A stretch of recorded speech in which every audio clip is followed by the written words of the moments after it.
What if I told you the movie that broke every storytelling rule, still won Best Picture at the Oscars, the top award in the entire film industry? No Country for Old Men has no music. Its main character dies off screen, the villain walks away, and the ending? It's just a dream someone had. No closure, no justice, just silence. And yet, it's a masterpiece. Why did this movie work when it shouldn't have? And how did the Coen Brothers manage to make chaos feel like art? Stick around, because once we break it down, you'll never watch movies the same way again.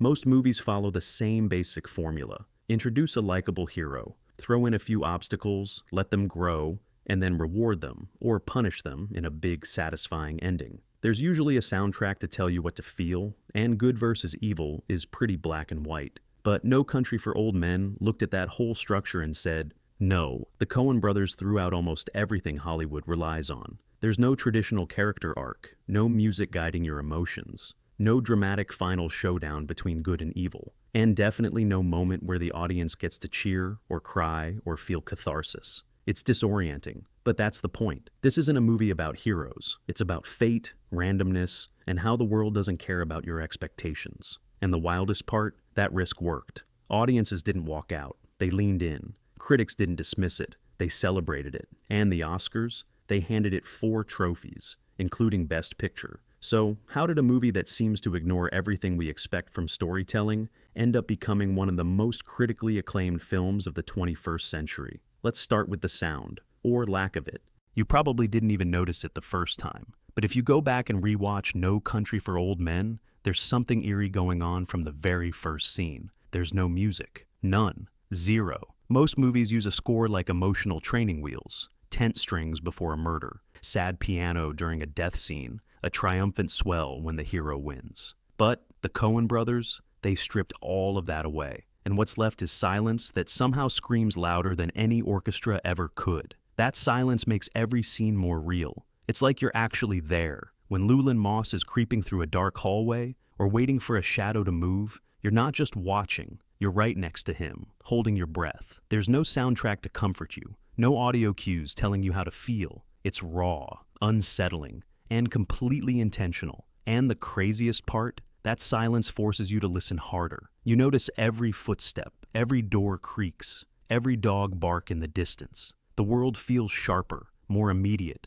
more dangerous. It's not cinematic, it's primal. Sound designer Skip Leavesay once said the movie contains about 16 minutes of music, and that's only if you count background radios or ambient noise. Compared to most films, which often have 60 to 90 minutes of musical score, that's practically nothing. But here's the genius. That absence of music becomes the music. The silence becomes part of the emotional experience. In a world where modern films practically drown you in sound to manipulate emotion, the Coens trusted the story and the audience enough to let the quiet speak. No Country doesn't tell you what to feel. It dares you to feel it on your own, and that's a rare kind of courage in filmmaking.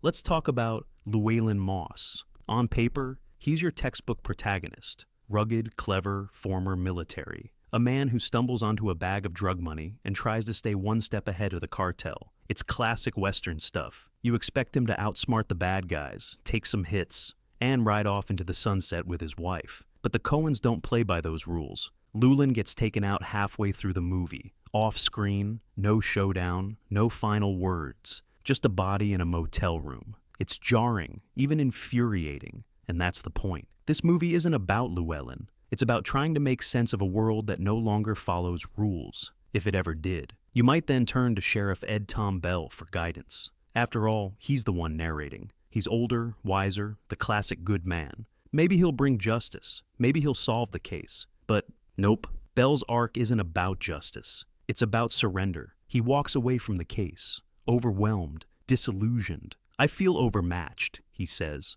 and it's heartbreaking because that's our last hope walking out the door. In most films, you're given someone to believe in, someone to cheer for, but in No Country, that comfort is stripped away. There's no clean resolution, no moral victory, just randomness, violence, decay. The Coens don't give us a hero because sometimes life doesn't either, and that's what makes it so powerful. It forces us to confront the void most films avoid. So if Moss isn't the hero, and Bell can't save the day, then who holds the power? Enter Anton Chigurh, the embodiment of fate, chance, and terror. And letting him win? That was the Coens' most radical move of all. Anton Chigurh is not your typical movie villain. He's not driven by greed, revenge, or power. He's calm, quiet, mechanical. He doesn't yell. He doesn't threaten unnecessarily. He doesn't even seem to enjoy killing. And that's exactly what makes him so terrifying. He's not just a man, he's more like a concept, a walking embodiment of fate, randomness, and inevitability. He uses a captive bolt pistol, a tool meant to kill livestock. That choice,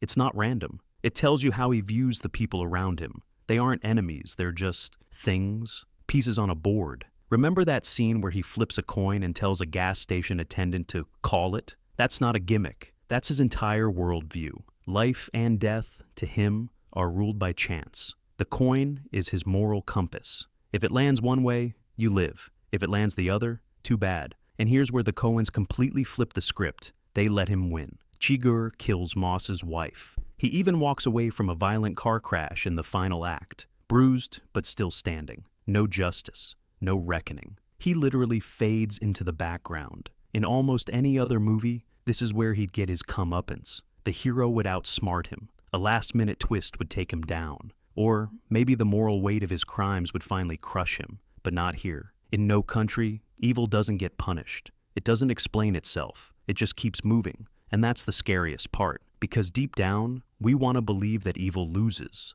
That if we're good enough, brave enough, things will work out. But Chigurh is the cold truth in the room. Sometimes, it just doesn't. And that idea lingers. It doesn't just shock you, it sticks with you. It challenges the entire framework of good guys versus bad guys. Because what if fate doesn't care about justice? What if the coin never lands on your side? Coming up next, the ending, or lack of one. And why the Coens chose to leave us hanging in the best and most frustrating way possible. So after all the chaos, all the blood, and all the dread, the movie ends with a quiet conversation at a breakfast table. Sheriff Ed Tom Bell tells his wife about a dream. In the dream, he's riding through the cold and dark, and ahead of him is his father, carrying fire in a horn. He says, "And then I woke up." That's it. The movie ends there. Fade to black. Roll credits. And if you're like most people, your reaction was probably something like, "Wait, that's it. What about Chigurh? What happens next? Where's the justice? Where's the closure?" But here's the genius of it. The Coens never promised you closure. In fact, they were never making a movie about crime or justice. They were making a movie about aging, about fear, about the world moving on without you, about how the rules you thought you understood no longer apply, about how evil doesn't always have a face you can punch. Bell's dream? It's the emotional core of the entire story. His father carrying fire into the dark? That's hope. That's legacy. That's the idea that maybe someone, somewhere, still understands the light. But Bell doesn't know if he does anymore. He's tired. He's confused. And most of all, he's lost. This isn't a story that ends with triumph or defeat. It ends in quiet reflection. A man, stripped of all certainty, wondering where he fits in a world that no longer makes sense. And by ending the movie there, on a whisper instead of a bang, the Coens force us to sit in that same discomfort. They don't spell it out. They don't give us the cheat sheet. They trust us to do the work. And honestly, that's bold as hell. It's the kind of storytelling that sticks with you long after the popcorn's gone. So here's the big question. How did a slow, bleak, rule-breaking movie like No Country for Old Men not only work, but win Best Picture at the Oscars? Simple answer. Because it trusted its audience. The Coens didn't spoon-feed you emotions or answers. They didn't give you the usual movie comfort food. The hero's journey, the final showdown, the clean moral lesson. Instead, they gave you something that felt raw, honest, and a little dangerous. The performances were a huge part of this. Javier Bardem as Anton Chigurh, absolutely chilling. He doesn't just play a bad guy, he becomes the human face of fate and chaos. Tommy Lee Jones as Sheriff Bell brings this quiet, heartbreaking weight. And Josh Brolin as Moss gives us just enough grit and charm to root for, until the Coens rip that safety net away.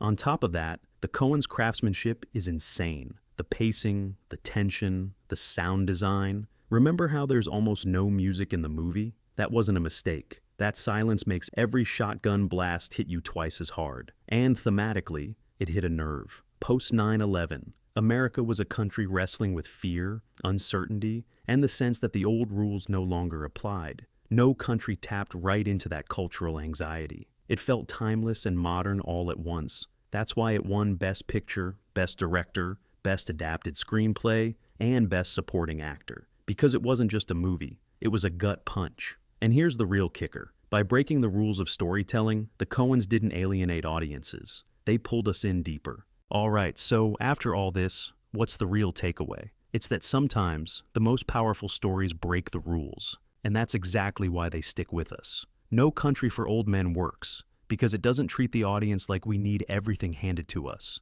It trusts us to sit in the uncertainty, to feel the tension without someone explaining it, and to wrestle with the meaning ourselves. That's rare, and honestly, it's kind of thrilling. Most movies today are built around clear formulas. The hero's journey, the three-act structure, the big climactic battle, the satisfying resolution. And don't get me wrong, that stuff can be great. We all love a good underdog story or a satisfying revenge arc. But when a movie dares to flip those expectations, it hits different. It surprises us. It lingers in your mind long after the credits roll. So, here's my challenge to you. Next time you're watching a movie, don't just focus on what's happening on the surface. Pay attention to what's happening underneath. What choices are the filmmakers making that break away from the norm? How does that change your experience as a viewer? What moments caught you off guard, or left you thinking, or even unsettled? Because once you start watching movies this way, it opens up a whole new level of appreciation. You start noticing the craft, the risks, the quiet moments of genius that make a film stand out.